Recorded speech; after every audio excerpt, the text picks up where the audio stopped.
The athletic director of Ridgefield High School, who recently announced he'll be retiring at the end of the school year in June. Carl, thanks for joining us. Oh, thanks for being here, Tim. It's been a pleasure to work with you for the past 10 years, and I got to tell you, I think you're one of the best in your profession. So I want to thank you for all you've done. I don't know if you remember, we were in Wilton together for a while. Right, yeah. I know I was the assistant coach with Guy Witten, but I knew of you then, and it's been a pleasure. It's been my pleasure. Good, same right back at you. Yeah. So we talked on the phone a little bit about your reasons, and you said it wasn't spur of the moment. You had been considering this for a while.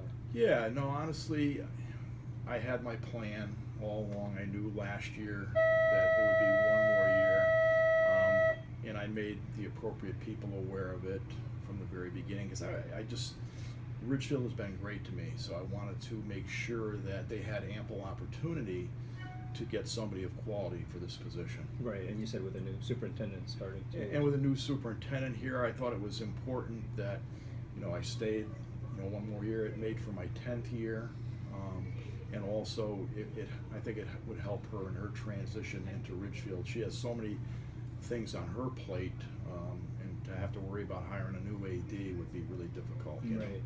So you were in Weston and Massac for a long time before Ridgefield. How would you contrast your Ridgefield experience? Honestly, Weston and Ridgefield are very similar. They're both great communities, both great educational towns where the sports program was a key component to both communities. I think the other thing that I saw, a huge parallel between Weston and Ridgefield, was the parent support, the community support for the sports program. And I had great support when I was at Weston. I had great support here. I've met so many wonderful people over my time that it has really, it's enriched me as a person and made me a better person for all the experiences that I've been exposed to and all the different people that I've met. Right. I've also worked for so many different administrators over the years, in my 31 years, and you learn something from each one of them, and obviously some are better than others, but part of that is growing and becoming better. When I first took the job as an AD in Weston, I was a total rookie. I'd never done it before, so I had to kind of grow into it. Right. And I'll never forget, I went to this this conference, and it was interesting because they said there's two types of ADs.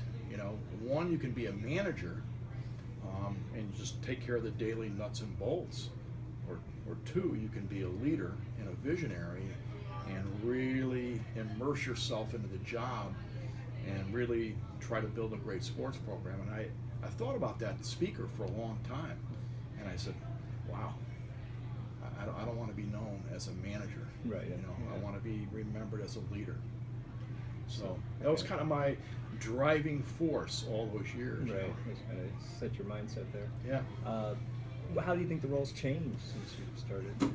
The role is, I think what's really changed with the role is the advent of turf, lights, school spirit, crowd control.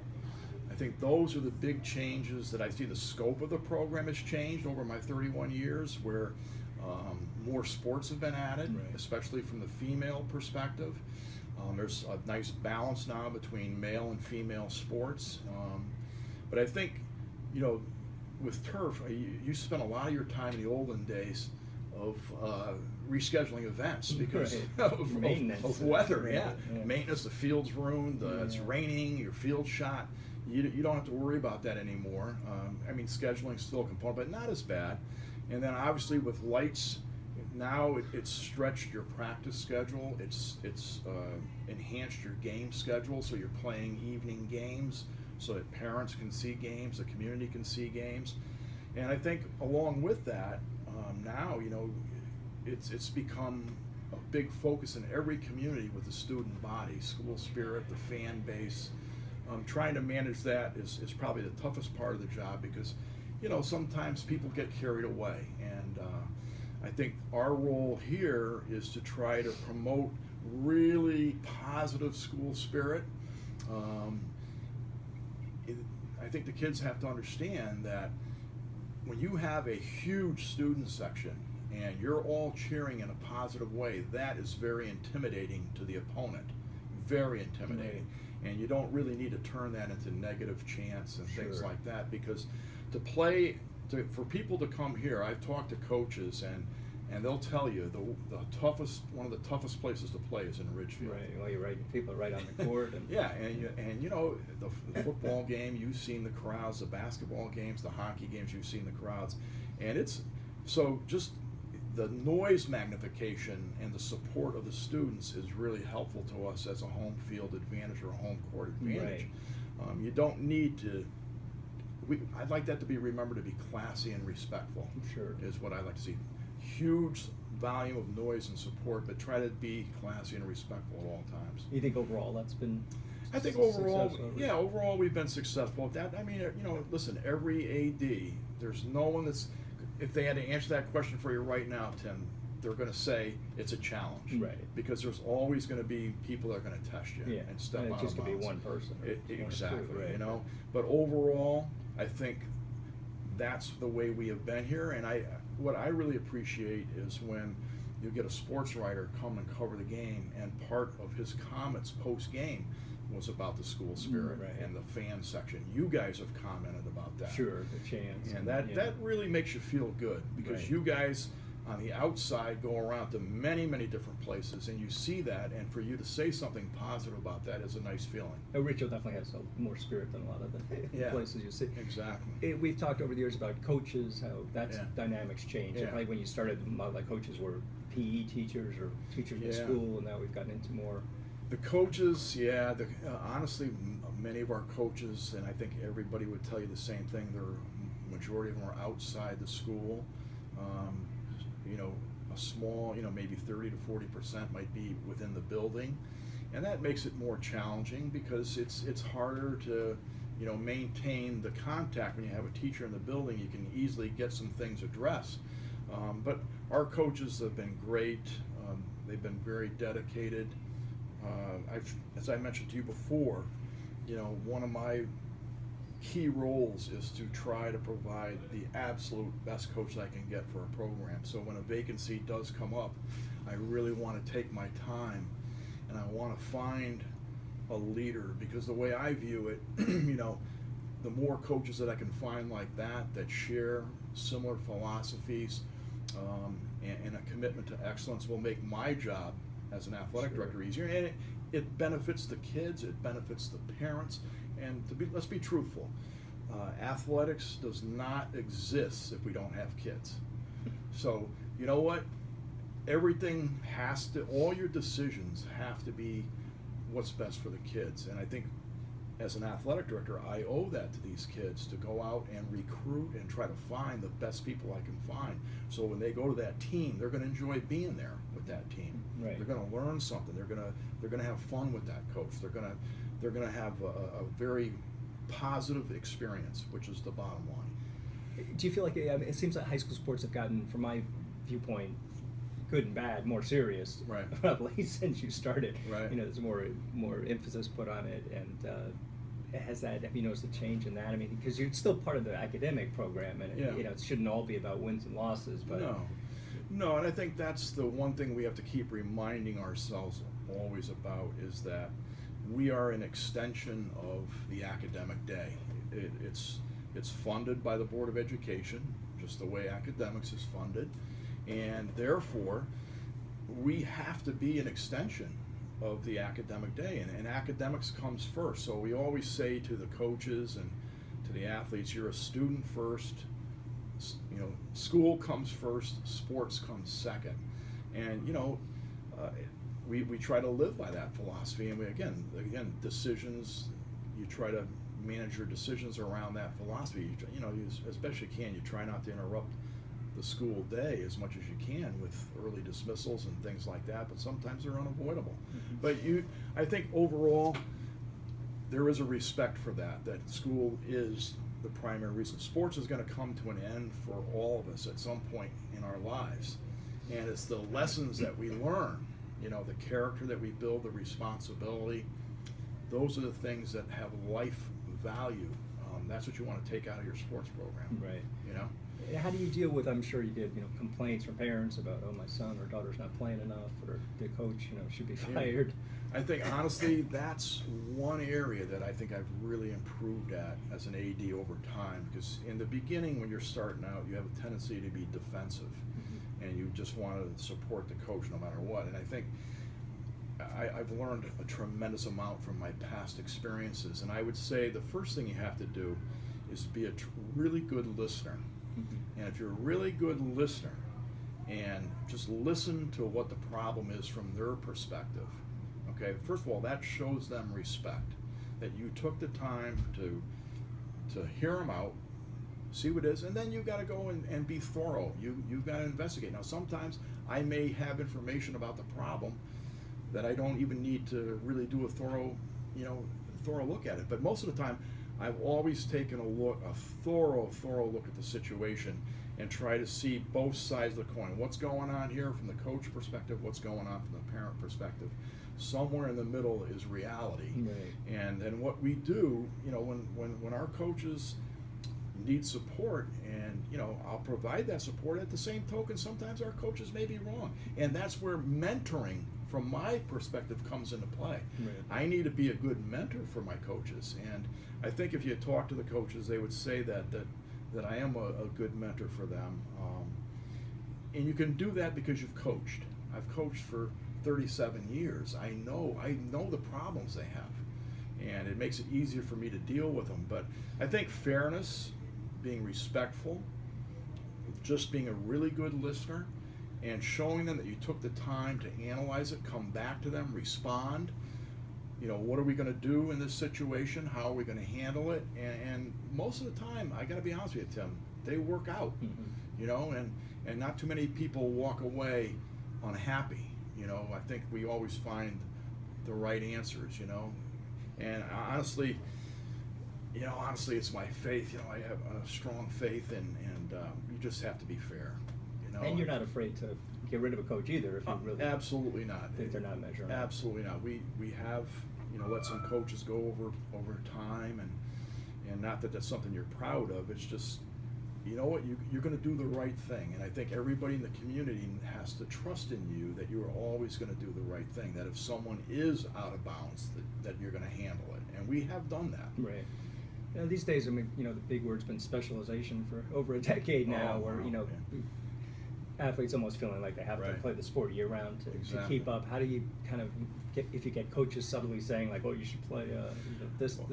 Well, we have a preseason coaches meeting every season, and one of the things that I try to say, we have it written in our handbook, is that for example, I coach basketball, Tim, and I've had some football players that also played in the basketball team. Now, we went into a fall league, and I would say to these kids, look, your commitment is football, okay? You are not coming to a basketball fall league. I am not going to watch you sprain an ankle and your whole fall season has been jeopardized because you're playing out of season. That's inappropriate. I wouldn't want somebody doing that to me during the basketball season. So I just try to take that philosophy and share it with the coaches that, look, if you have an athlete on your team that wants to do something, you need to make that expectation clear to your parents. Now, if you don't have a problem with it as a coach, then you handle it as such. I try to give the coaches a little latitude with that.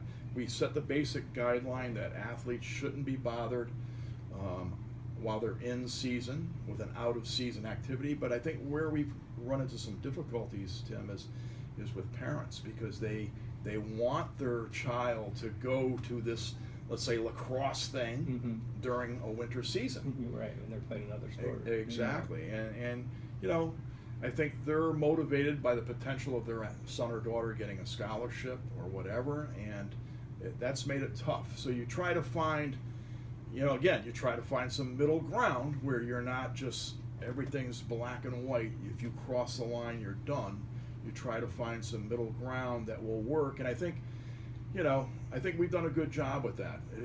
That is becoming a problem, and I think we've seen a lot less athletes today playing 2 and 3 sports as a result of that. Right. I think one of the things that we're very proud of here is the high rate of student participation, and the fact that in the fall we get 600 kids, close to 600 kids playing a sport, and then in the winter we'll get close to 500. And So we do have a lot of kids playing 2. Mm-hmm. I'm seeing a lot less playing 3 though. No, right. That's Yeah, almost a lot yeah, less. We used to have a lot more. I used to keep a percentage chart when I was at Weston of 1, 2, and 3, Okay. and I got to tell you, if I were to start doing that, that 3 sport would be way down. Right. Yeah. You know, That's, way down. that curve. Yeah. So when you look back at your time in Ridgefield, is there anything that you would say is you're most proud of? Honestly, I'm just so proud of the teamwork. You know, from the first day I set foot here, you know, I was told about various problems in the program, and I've had tremendous support from the administration. We got brand new coaches' salaries implemented in year number 1. I looked at the coaches' salaries. They asked me, well, can you identify from your experience what are some of the things that are hurting us here? And I said, you're having a hard time attracting coaches because of the salary structure. Mm-hmm. And we changed that immediately. And that's been, now it's got me competitive so that I can't hear a coach say to me, well, if I go to Wilton or Staples, I'm going to make $2,000 more. We're all of us are probably within $100, a couple $100 of each other. Right. So that really helped me tremendously.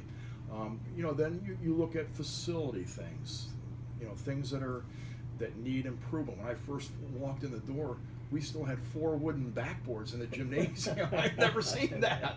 I said, that's got to get changed. Hoosiers. Oh yeah.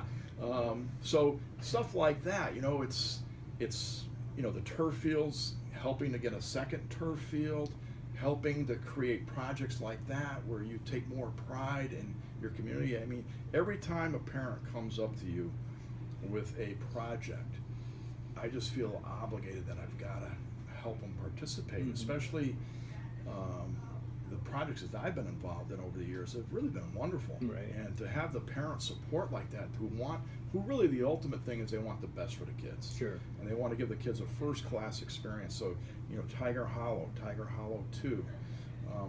You know, last year Debbie Lowe stepping up and helping us with the bleachers on the visiting sideline at the end of the school year. I mean, this is unbelievable support here. You know, and the tennis courts. the tennis courts, Beautiful. you name it. Yeah, I mean, I'd have to sit down and honestly, I could make a list of every year.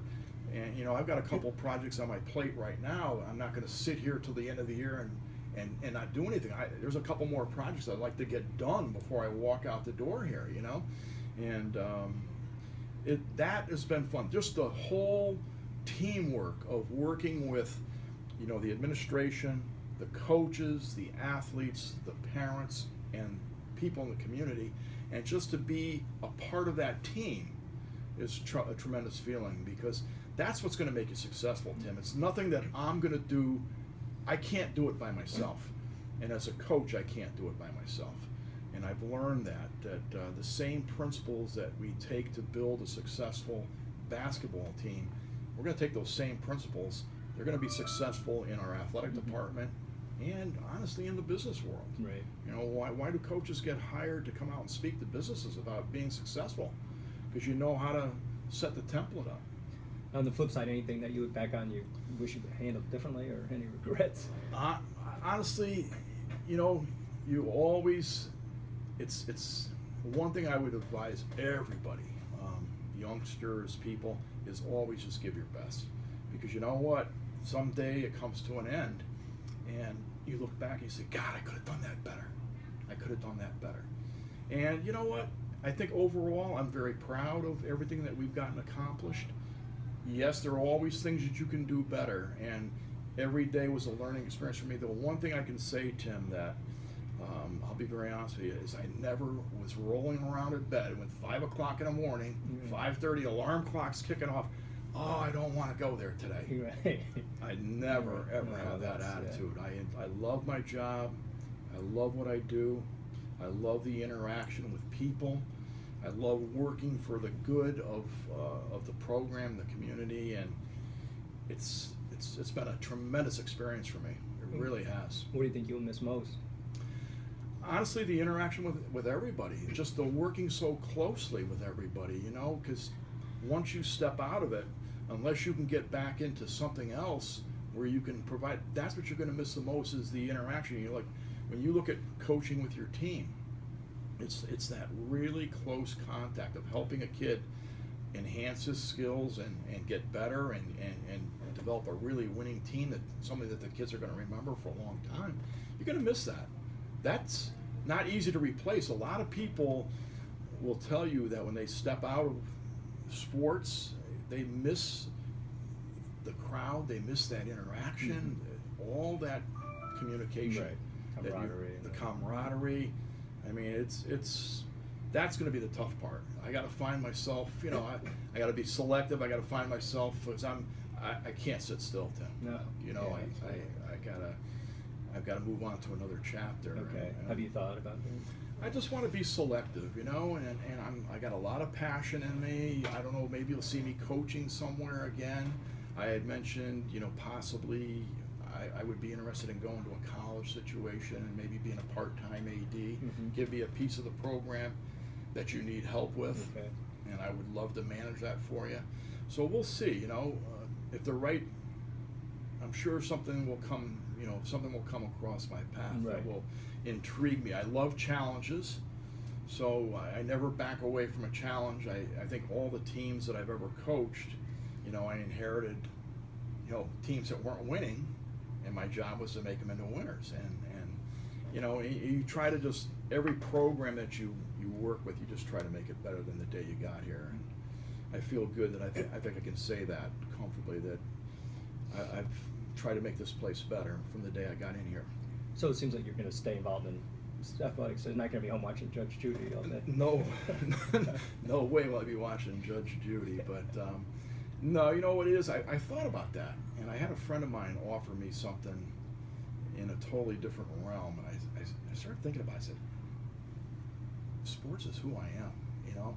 God gave me this set of skills because he wanted me to do something with it, and I just really feel like, you know, some people go off in a total different area. I don't know, but I really would like to stay connected into the sports world. I get tremendous pleasure and enjoyment out of being involved, and I really am passionate about it, and I love it. I think I have a lot to offer, you know? So hopefully some opportunity will be out there Sure. that will intrigue me and whatever. And I think I'm also going to volunteer my time to, I want to pick out a community group that needs help, maybe the homeless, maybe it's a shelter in Bridgeport, maybe there's a shelter in New Haven. I have a couple friends of mine that have connections there that need some help, and I'd like to make that part of my final chapter as well too. We probably haven't looked ahead this far, but that June 30th is your last day. Yeah. What do you think when you leave this room for the last time? I got to get it cleaned up. If we were to take this camera around this room, it's a little on the messy side. Yeah, but we'll keep a stationary shot. Yeah, but no, I've got to get it cleaned up. And what do you think you'll be going through your head that last? You know what? Just I have a lifetime of great memories, and you know, obviously you're gonna miss that, but I don't really have regrets, Tim, because I think I can walk out the door and say I've done the best I can. Right. You know. Good. Well, that's Tim Murphy with Carl Charles, and thank you for your time.